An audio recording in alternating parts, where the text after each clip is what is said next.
weltare ɓiɓɓe fulɓe andu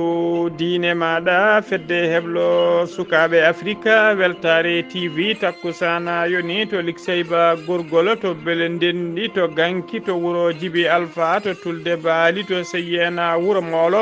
to seyyena gabaɓi to wajjo bosoyaɓe to gourdiuma to sinthiane gourdiuma to dara salam ko on takkusan juula ha to galle ceerno amadou nene to kay hayɗi ko on takkusan juula ha to galle ceerno amadou tidiane alpha mamadou sirey ba to moderna kay hayɗi ha to galle samasa killinkare ko taari ɗum kala ene jeeya e gardini kabaruji men to leydi mauritanie aleta hanki o gouvernement leydi mauritanie rokki coup d'envoi lancement kay ko faade recensement général population battowo joyaɓo e nder leydi he ha joni to leydi mauritanie mohamed cheikh el ghazouani hoɗojo gendi mauritanie tijjanoɗo ñande nogas jeetati lewru décembre to gorgol jillu ngu wattama ñande nogas jeeɗiɗi lewru décembre ndu gonɗen ɗum leydi sénégal ousmane sonko e bassirou faye ɗiɗo kala ko biriji gembaniɓe dow landa ex pastef kamɓe ɗiɗo kala teskama ɓe déposé dossier ji mabɓe to nokku to dossier ji ɗi déposé ko fati kay e jeeyede e biriji gembantoɓe sungoji hoolejo leydi to leydi mali koninkoɓe leydi mali ɓe kolliri tigui ɓe diwti janguji ɗiɗi e nder hen jangu goto koto base militaire mo mourdia ɗum ko altine hande o e jangu wongu wonno ko ñalawma aleda hanki o to base militaire to bulikisi to leydi nigéria toon ko joguitiɓe sagataɓe joguitiɓe mbaɗi jangu mumen e nder hakkude leydi hen ko famdi kala sappo e jeegomo jambourou mbasi hen pittali men kedde afrique ma en ketto musidɓe men sehli men alassane oumar mbocco habaruji men joolam jaɓiri ñalawma hande o kaden ko guerre hakkude israël e gaza bisimilla moon e kirki hotodirte joni joni piren pacciren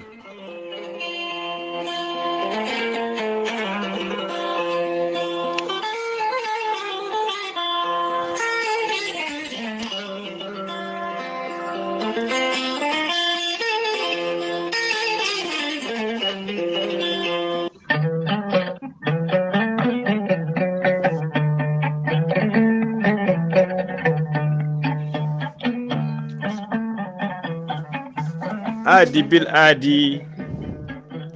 salade aadi ɓuuri firtude aadi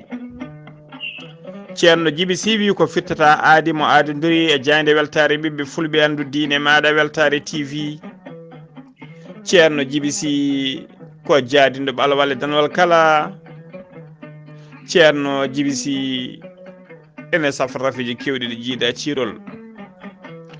ceerno djiby sy aɗa rokki ɗum gandal e mbawka wawde yaltinde mborosaji kewɗi comiɗe e nder reedu neɗɗo to ɗeɗo fonno oppirede o yaltina ɗi ha laaɓa ha jiira guite maɗa taw reedu ma sekaka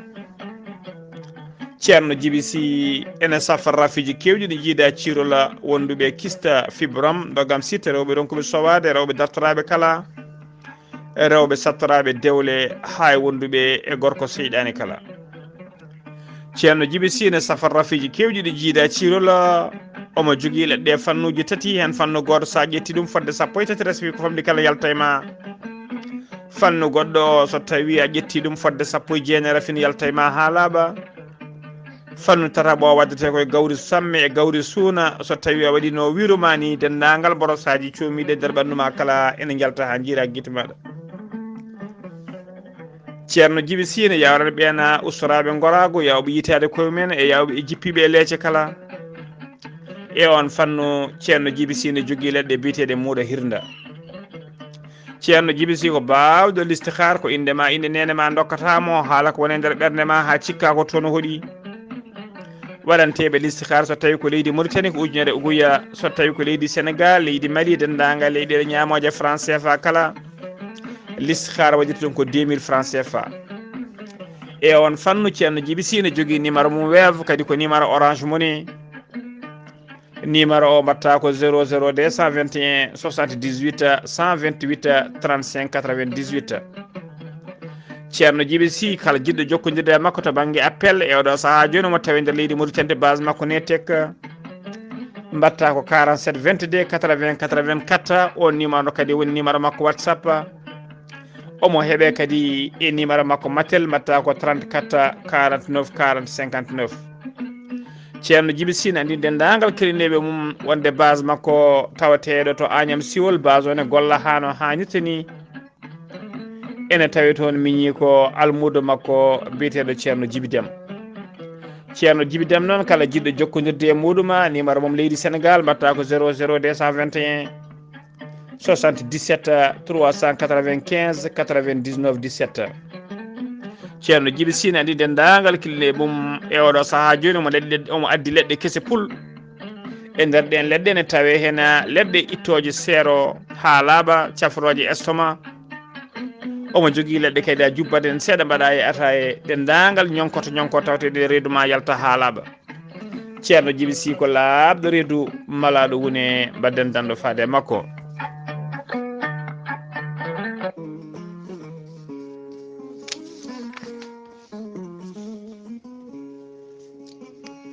cellal woni afo kala ngalu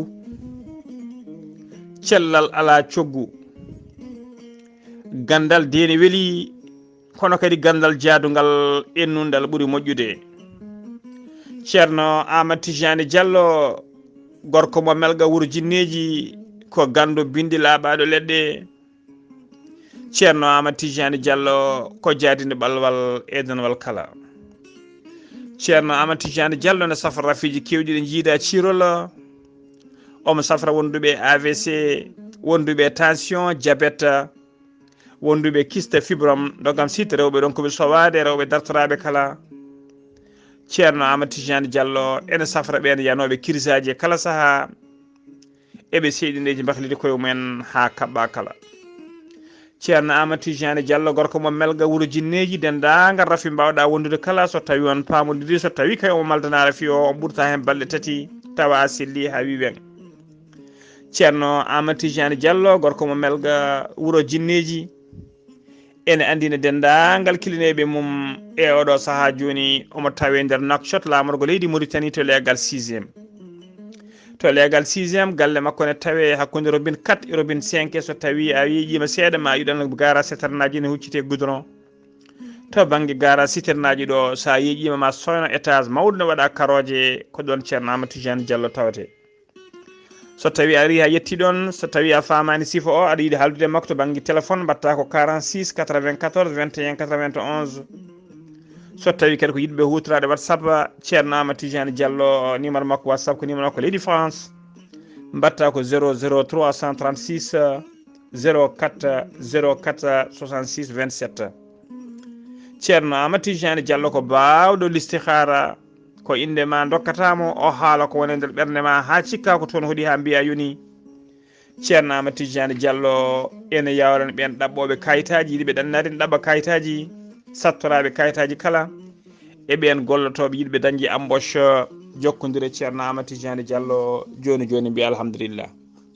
ceerno Amadou Tidiane Diallo dendagal rafiji gorago kala omo safra ɗum hano hannirta ni guila usuraɓe gorago yawɓe yitade koye mumen e jippiɓe leece kala e on fannu ceerno Amadou Tidiane Diallo ne jogui leɗɗe biyete ko meeɗi moosa a ƴettat ɗum joni jiitoɗa hoorema hano hannirta ni ceerno Amadou Tidiane Diallo gorko mo melga wuuro jinneji mbadden dando faade makko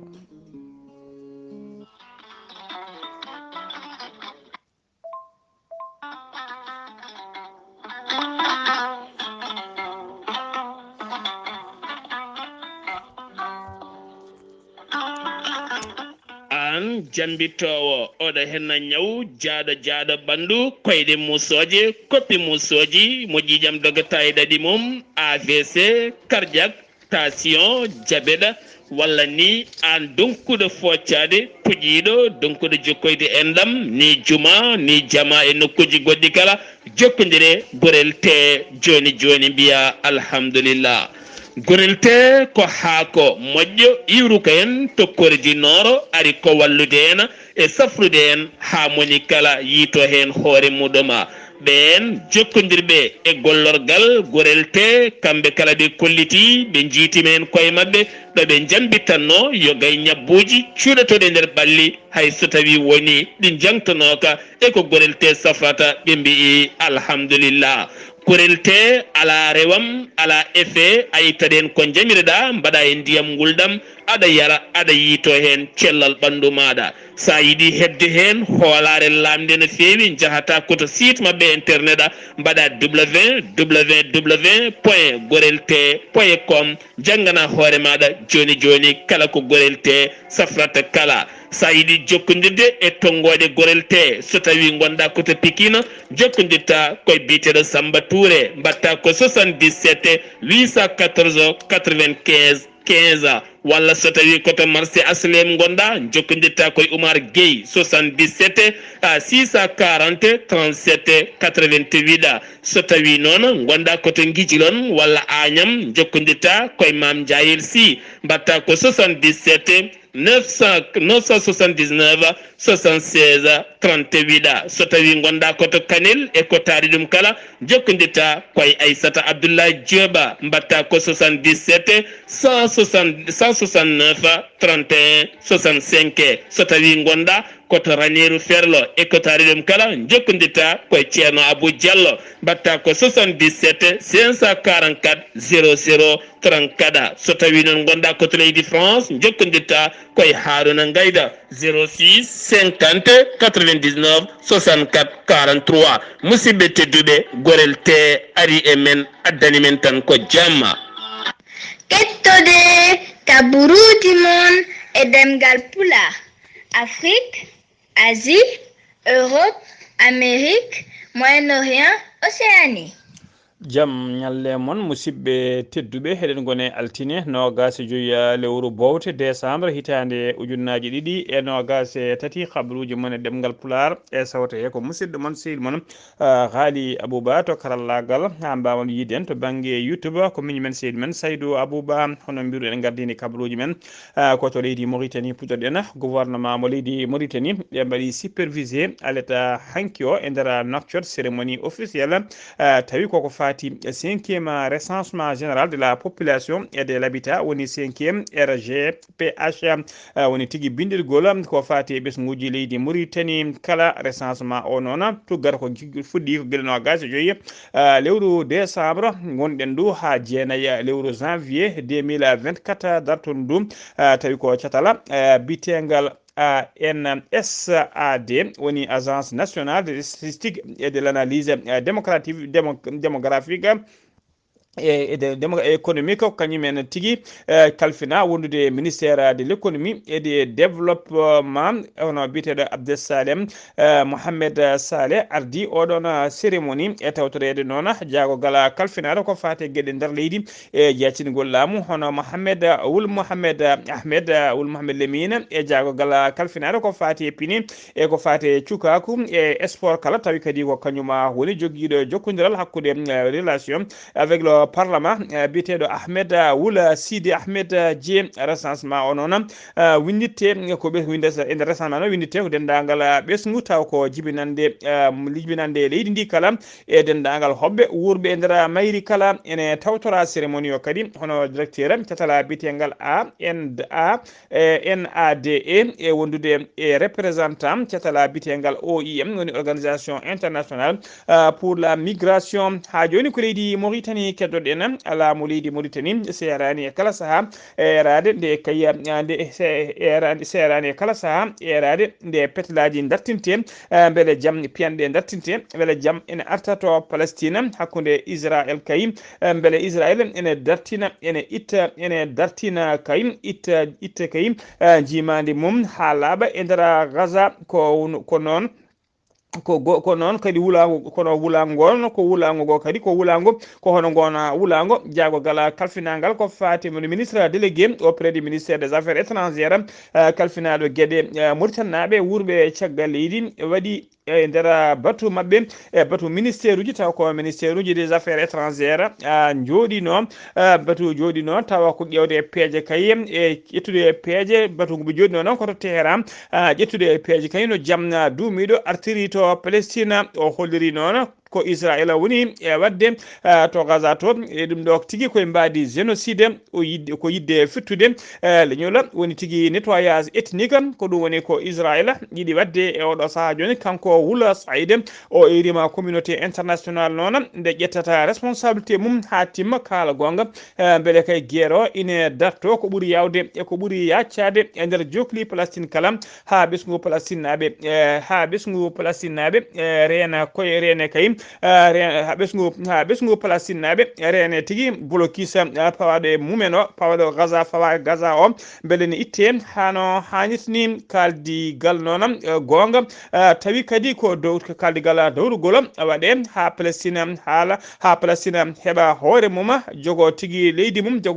taw ko leydi keptinadi taw ko tugnade e keeri taƴanoɗi gila 4 juin lewru juin hitande ujunere temedde jeenayyi e capanɗe jeegom e jeeɗiɗi ha joni ko leydi Mauritanie keɗoɗen OMVS ko organisation de la mise en valeur du fleuve Sénégal catala ngal noon holiri ine ɗofta leydi Mauritanie ene ɗofta leydi Mauritanie no jofniri kay e ɓoore woni projet taw ko projet ndema tawi kadi koye tawi tigi wadde ko wiyete réhabilitation ferme taw ko ferme biyeteɗo Mbakha Jek noon ko ferme mo temedde jeeɗiɗi hectare eɓe kolliri noon eɓe duusa laamu leydi Mauritanie e golle ɗe guila kay puɗɗugol ha jofo hande golle ɗe kibbi kala yaltini kabaru o noon ko o commissaire de l'OMVS hono Mohamed Ould Abdel Fattah o ɓayyini kabaru o noon ko waktuji seeɗa caggal kay nde Mohamed Cheikh Al Ghazouani hoorejo gendi Mauritanie jofno jillu mum to Rosso e nder falde Trarza to Rosso ha to Diago ha to Erkise to Tiguinte ha e foof ne tawe e nder ha région de Trarza e nder région fam ɗiɗon temedde jeeɗiɗi hectare noon oɗon fermama temedde jeeɗiɗi hectare tawi ko ndema so tawi o waɗama aménagé ma waɗa gartama hewgu no fewi wonande kay ɓesgu ɓen Mauritanaɓe wurɓe taw koye wurɓe e takko maayo dande maayo falde Rosso kala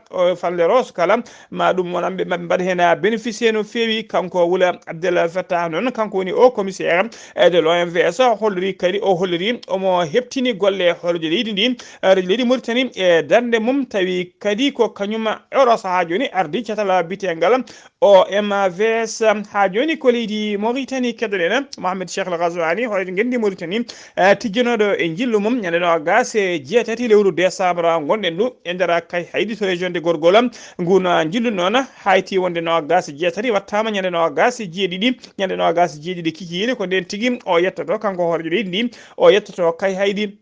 noon ko ɗon woni to o walata so fini ñande no gas jeetati noon woni ñande alarba no gas jeeɗiɗo yettoto kay haydi ñande alkamisa no gas jeetati o ummo ka haydi o faya yaɓana mbutto ene ɗamina kadi ma o yetto e to monguel ha joni kabaruji men ɗemngal pulaar sen ummima to leydi Mauritanie koto leydi Sénégal paɗen to leydi Sénégal gendarme taw ko compagnie ɓe Thiès jiiti ɓe pirti ha sori ladde réseau taw ko réseau yinnoɓe wadde ɗanne suuɗere woni clandestin ɓe nanga ɗon koye tufde witende lobbora de boro lobbara to boro ɓe koɓe nangi noon ɓe nangi toon sagataɓe sappo e jeegom o sagata yinnoɓe wadde yidɓe kay yinnoɓe wadde ɗanne suuɗe to ko faade to dongre leydi Espagne e nder ɓen sappo e jeegom sagataɓe nangaɓe hen tato ko guinenaɓe hen goto ko malinajo ko dadiɓe noon wonɓe kay e jimani capitaine Awa Gueye ko kañumen teeɓiɓe ɓe jiiti kadi ɓe jiiti toon kadi réseau mawɗo taw ko waɗaɗoɓe trafic carburant ɗum noon koto nokku biteɗo Kayara ɓe nangi camion mo ujunnaje 20 litre gasoil ene wondude kadi e bidon ngaji 5 taw hen bidon kala ko 20 litre gasoil woni hen wondude temedde 6 litre taw ko essence super ɗum woni koɓe jiiti toon taw koye mbadi trafic ha joni ko leydi Sénégal keddoɗen Abdou Karim Fofana o yuɓɓini meeting makko mawɗo mo walanteɗo Allah faade kay taw on meeting ko yidde wadde soutien addude soutien makko woni ballal makko kay faade e Amadou Amadou Ba non ko candidat Benno Bokk Yaakaar mo suba oɗo saha joni beele ene lomto Macky Sall ɗum noon oɗon mo ngal ɗon moɓodiral woni oɗon meeting ɓe juɓi ɗum ko ñande 25 lewru février 2024 ha joni ko leydi Sénégal kettoɗen combat taw ko combat lamba tijjenoɗo no feewi e nder leydi Sénégal hakkude oɗo mbiri biteɗo reg hakkude mum e Bombardier walla mbiyen B52 oɗon combat waɗi laatima hano hannirta ni combat o noon combat ono jogino ko mbaadi choc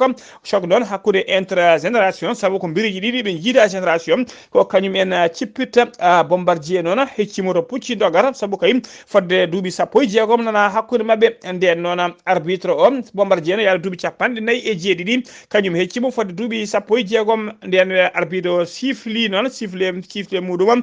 ko ɗon tigui ɓe mbaɗi ko wiyete sippiro goriji tigui woni foof ne ayno juuɗe ɓe cali yettodirden ha arbitre o hokkiɓe avertissement kamɓe ɗiɗo kala caggal ɗum noon nodditiɓe nden siffle mum noon ko ɗon tigui to siffle mum noon ko ɗon tigui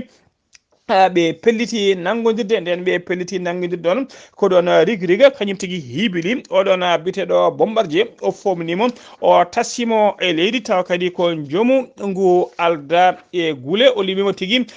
joomu ngu alda e guule reng noon ko mbiri Thiaroye sur Mer o heeɓi oɗo victoire mo heeɓi ɗon wattimo 15 victoire mo heeɓi oɗo défaite noon tafeda B52 ene wayno tan e oɗo saaha joni oɗon défaite o koye 12 demoni faade damala yaltude ha laaɓa retraite yaade retraite mum woni woppude lamba ha laaɓa kanko B52 taw ko mbiri mo mbuuro ha joni kabaruji men ɗemngal pulaar to leydi Sénégal ha joni la excellent Pastef gembi mbiriji mum ɗiɗi e sumgoji tijjari taw ko sumgoji hooleji leydi tijjari ñande 25 lewru février hitande ujunnaji ɗiɗi e 24 ɗum noon ɗina mbiriji noon ɗina goni Ousmane Sonko wondude Bassirou Diomaye Faye kamɓe ɗiɗo kala noon candidaji mabɓe candidature uji mabɓe joƴƴinoyama to conseil constitutionnel yidde Pastef noon ko beele kayim so tawi kamɓe ɗiɗo kala hayso kay kamɓe ɗiɗo kala ɓe jaɓana kam alay ma wod kam hayso ko goto mabɓe wawa jaɓinede ɓe mbasa soyde e oɗo saaha joni noon no gasa jeetato mbiri ko ɗum woni ko fuɗɗi kay tugui kay ko damal ngal uddita faade oɗo saaha joni joƴƴinde kayitaji men kono gas jeetati candidat fuɗɗi joƴƴinde ɗereji mumen to conseil constitutionnel ɓena goni noon hono biteɗo Abdoulaye Sylla e goɗɗo ne wiye Abdourahmane Diouf e goɗɗo ne wiye Ada Koundoula e goɗɗo ne wiye Aïda Mbodjo wondude Aliou Mamadou Dia e goto ne wiye Amadou Ba mo Benno Bokk Yaakaar wondude Aliou Sarr e Amadou Seck e Babacar Dieye wondude Kaye e Bara Dolly Mbacké e goɗɗo ne wiye Bassirou Faye wondude biteɗo Birama Mangara e Boun Abdoulaye Dione wondude Daouda Ndiaye e Déthié Fall e Hamidou Deme wondude e Idrissa Seck wondude Jean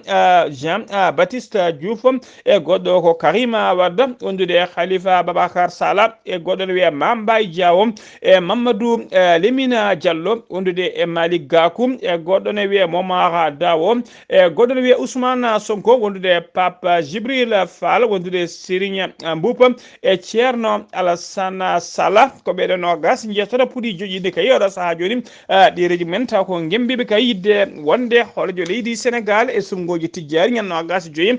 lewru février hitande ujunnaji ɗiɗi e nogas joyi woni tigui ɗo e lebbi ɗi tan ha joni kabaruji men ɗemngal pulaar sen ummima to leydi Sénégal koto leydi Mali paadena dadiɓe ɓe leydi Mali ɓe hinde fama woni forces armées malienne ɓe kolliri tigui altine hande o nogas e joyi lewru bo 2023 wonde kay ɓe diwti jangu taw ko jangu sebbitiɓe gona jangu jinno wadde kay e nder camp taw ko camp militaire mo Mordia ene tawe e nder région de Nara o chef d'état major général des armées noon o yetti tigui o jarni o mani koni koɓe leydi ndi no fewi cuusal mabɓe e casal mabɓe kay wawde rende leydi ndi e rende base mumen ha wawde kay riwtude ɓeɗon seɓitiɓe ha mbawi yatirde ɓawo érima population noon deñata hakkillaji mumen no fewi keddo tigui e yamiroje e kaɗoje kay mo laamu ngu rokkataɓe kala saaha ha joni koye on fannu keddoɗen koni ko noon kadi alata hankino gasanayi bowte fama holleri kadi ɓe diwti seɓitiɓe joguitiɓe ha teddijinno wadde jangu mumen e nder secteur Wulikisi région de Mopti ɓe kolliri noon oɗo saaha situation est sous contrôle wonde kayya ɓe gartiri tigui situation ha laaɓi arte juuɗe mabɓe kamɓe koninkoɓe ɓe kanon ɓe kolliri tigui ɓe kalani détail uji kayya hono tigui janguji ɗi mbaɗi so tawi waɗi mayɓe walla gañiɓe walla so tawi wol matériel bonna hen ɓe kalani ɗiɗon détail uji ha joni ko leydi Mali keddoɗen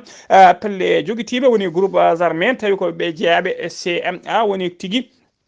coordination des mouvements d'Ajawad ɓe kolliri tigui wonde ɓe décréti ɓe kolliri tigui ɓe pawi tigui ko wiyete blocus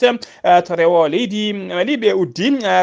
uddi ɓe kandima to rewo Mali to tawi haydara ala ko natata haydara kadi ala ko yaltata ɗum noon ko caggal kayde fama tettuno guure kewɗe taw ko guure mawɗe ko wayno Kidal gaw en kefti ha laaɓi e juuɗe mabɓe e oɗo saaha joni yidde mabɓe noon kamɓe CMA ko wadde kay ko wiyete kawo woni tigui faynude adude caɗele mawde no fewi e nder ndeɗon falde kala ɓiide tampinde population ko ɗum tigui woni fandare mabɓe ko ñande nogas lewru décembre gonɗe ɗum 2023 cetala bitengal CSP woni cadre stratégique permanent ɓe bayini communiqué mabɓe hollirde kay wonde ɓe mbaɗi blocus to rewo leydi ɗi ha tengti noon to banggue keeri hakkude mabɓe hakkude leydi Mali hakkude mum e leydi Algérie ummade toon noon faade kay e ɗeɗo guure ko wayno Menaka ko wayno Wuro Kidal ko wayno Gawo ko wayno Tumbuktu e ko wayno Tawdini kala ɗiɗo nokkuji kala ɓe kolliri ko ɓe hen blocus mabɓe on blocus noon ko hadde produit ji woni gueɗe ñametede e hadde transport yettade ummade ɗiɗo nokkuji faade kay e nder ɗeɗo guure walla ummade ɗen guure fayi oɗon ndeɗon fande nde wonno kay oɗo saaha joni gueɗe kewɗe ha tengti hen guura ummoto leydi Mali ko to leydi Algérie walla to leydi Mauritanie ha joni kabaruji men ɗemngal pulaar to leydi Sénégal ha joni to leydi Mali ha joni keddoɗen jeeyan ha to Bamako jaagogal kalfinare ko faade gueɗe nder leydi e jaccina gollamu o addini tigui mairie ballal paydingal faade kay e mairie Bamako ngal ballal noon ko addude camion ngaji woni autoji taw ko autoji pittoji goudron e ɓoftoji mbalisaji kala mairie de Bamako noon heeɓi oɗo saaha joni autoji ɗiɗi pittoji woni de balayage noon taw ko pittoji booli e nder Bamako kara golle ɗe noon puɗɗi ko gila talata ɓennuɗo ɗi puɗɗori noon fittude ko bolol kay faade to Kuluba woni tigui galle lamorgo ɓe ummi toon ɓe jaɓani ha to leegal bitegal hippodrome ɓe jibbi toon ɓe pitti noon fodde kilométre uji kewɗi no fewi kay waktuji seeɗa taw pittama ha laaɓi ceera ɗum noon taw kadi ɗum foof golle ɗe waɗi ko yesso population hewɓe tawi kadi koɓe meeɗa yiide machine ngaji mbaɗi ni autoji pittoji ne pitta goudron hewɓe jalti hollirde hen beela mum no fewi e ɗaminade kadi eɗo saaha joni Bamako ma heɓ sanare mum laaɓa ceer kay natta limtede e capital uji nde wonno e kala saaha nde capital uji ɓurɗi tunwude ene limte Bamako lamorgo leydi Mali ene heewi limtede hen ha joni ko leydi Mali keddoɗe en jen ha to wuuro witego Suna alada hankino gasinayi bowte 2023 yimɓe wuuro ngo ɗon tawetego e nder Sun tawetego e nder cercle mo jeeni ɓe kolliri mette mabɓe no fewi ɓen mette noon mette mabɓe no fewi ngakkede kay nden ka e kisala diwanuji mabɓe e guure mabɓe kala ɓe kolliri e kala saaha ko seɓɓitiɓe mbaɗa toon janguji men walla tiri toon piyande gurɗe no fewi taw ko piyande ɓutte e oɗo saaha joni noon ɓe mbaɗi ko erago faade laamu ngu nde ɓeyda tekkinde toon nden ka e kisal ɗum saabi noon ñalawma hanki o sepoji ɗi ɓe mbawi uddude lawol tawa kadi koto autoji mbaɗoji transport nde wannoon ɓe kadi hay oto goto ɓennata hay goto wirtata ko ɗore dow goudron hollide kay laamu ngu mette mabɓe erade laamu ngu kay oɗo saaha joni ɓeyda tekkinde toon nden ka e kisal sen ummima to leydi Mali koto Nigéria paɗen aseta ɓennuɗo o aleta hanki o ko sagataɓe joguitiɓe ha teddi mbaɗi jangu mumen e wuuro gon wuuron tawe hakkude leydi Nigéria ɓe famɗi kala ɓe mbaɗi sappo e jeegomo neɗɗo taw ko jabureɓe ɓe mbarmini kadi yimɓe hewɓe no fewi caggal jangu ɗon yimɓe wuuro ngo e diwan o kala mbaɗi filitare men mawde no fewi hollidde mette mumen e erade laamu ngu nde o tekkinde toon nden ka e kisala habaruji men ɗemngal pulaar kedde Afrique ma jaɓɓo musidɗo men seydi men Alassane Oumar Mbodjo roɓiɗo Afrique Alassane Oumar Mbodjo a salminama juurama. mi salmitima Ghalii Abuu Bah mi salmini dendagal hettiyankoɓe Ayawo TV e ñalawma hannde o ko ndumiɗen taw kadi ko habaruji ko fatti e dongre Afrique leydi Algérie wonde leydi hono Mali kamɓe de tekkaɗen suura ka hakkude leyɗele taw kadi ko ɗiɗɗe ene wayno noon hono leydi hono Maroc yoɓɓinino toon taw kadi ko Kumpital ñande asatare toon to Marrakech taw kadi koye on jagol ngal taw ko fate ono caggal hono leydi hakkude mum e nando mum Abdoulaye hono Diop mo leydi hono Mali ɓe mbawi hono fottude ɓe jewtiri hono gueɗe kewɗe no feewi taw noon koye battuɗen jagorɗe ko fati e kay e coordination taw kadi ko fandare taw kadi ko huftodinde oɗum roi kananke Mohammed VI ene wayno ɓe mbawi hono yidde toon e fandare nde noon ko yidde kay e ɗen leyɗele kadi e dongre hono Sahel naara ko wiyete taw kadi ko océan taw ko Atlantique ɗum noon e kanko e nando makko noon ɓe mbawi hono yewtude e gueɗe kewɗe no fewi woni ni noon Burkina Faso Mali Niger wonde Tchad wawde kay nadde e ngal ɗo kadi taw kadi ko hono ko diɗɗal ngam kay wawde kay ƴewde noɓe ƴellitiri hen kamɓe jakorɗo ɓe noon ko no mbiruɗum ni to Burkina Faso wonde Mali e Niger e Tchad kamɓe noon ɓe mbajjini e nder kadi pottital bannogal tongal e wellema mabɓe e weytade mabɓe wonde kay e ngal ɗo kay nde ɗo yiyande ko yiyande kadi mawde no fewi nde yiyande kananke Mohammed VI nde yinde ko yiyande moƴƴere no fewi ɗum noon ɓe belti hen no fewi maɓe mbawa kay wawde kay wadde waylo waylo hono faggudu taw kadi ko dongre Sahel nde e bajjinago mabɓe kono cekkitto ɗum noon ɓe mbawi wadde kay wiide wonde e kamɓe jagorɗe leyɗele kadi hono Afrique ɗe aɓe mbi kadi ono fayida mawɗo no fewi e nde ɗo yiyande Tchad ko projet ene wayno taw kadi ko taw ko nouvelle mabɓe constitution mabɓe boɓe bonno woni référendum 17 lewru bowte ujunnaje ɗe nogas e tati mo bonno o wiɓe eyɓe noon ɓe jeeyi ha jeetati e nder temedere wiɓe eyɓe ɗum noon ene wayno noon jencudi kay hankkadi cakkitini ndi ene way taw ko kurmo suprême o waɗata o waɗa ko nogas e jeetati lewru bowte ujunnaje ɗiɗi e nogas e tati to RDC Congo hono commission taw kadi ko mabɓe seni o ene wayno dey ma ƴettiti hono golle pour affaire hono limgol ɗen carte ko fatti kay e gardugol hono leydi ɓe mbi noon on kadi taw kadi ko Félix Tshisekedi kanko dey no haaliri ni ene mawni no fewi nde tawno o dañi jencudi kewdi no fewi e ɗum noon ɓen no lundiɓe ko nande Moïse Katumbi en noon beltaki e gonɗon bayinago mbi noon wonde kañumen yo woote ɗe mbatte saabu ɗum ala fof ko laaɓi e ɗeɗo woote toon to leydi hono Maroc ma won ƴonte 12 e ɗum noon ene wayno dey ɓen ko finitere woni toon e ɗum noon ko guelevaji en ha ko nanden joni ɓe nawri ni ha e ɓen taw kono ko jangguinoɓe hayso tawi ni wonde ɓen ni wonko keeɓi ko fate hono statut mumen e ɓen jangguinoɓe école aji taw kadi ko laamu ngu kono ha dey e oɗo saaha e kadi wona e ɗin école aji dey e cuwa taw yiide jangguinoɓe mumen taw Ghalii Abuu Bah ko ɗum no dey ko tonguɗen e dogre Afrique nde taw wonno koye musidade musidɗo moon Alassane Oumar Bocci gorko mo sanno gam weltade ɓiɓɓe fulɓe andu diine ma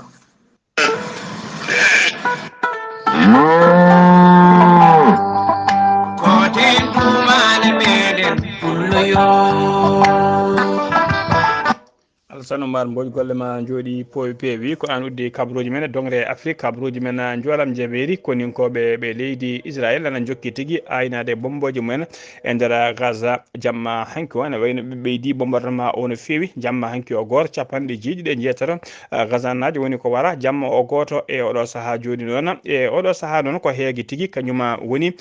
ko dooki to Gaza e Isayankoɓe Palestine naɓe taw ko fonnoɓe wadde feetu men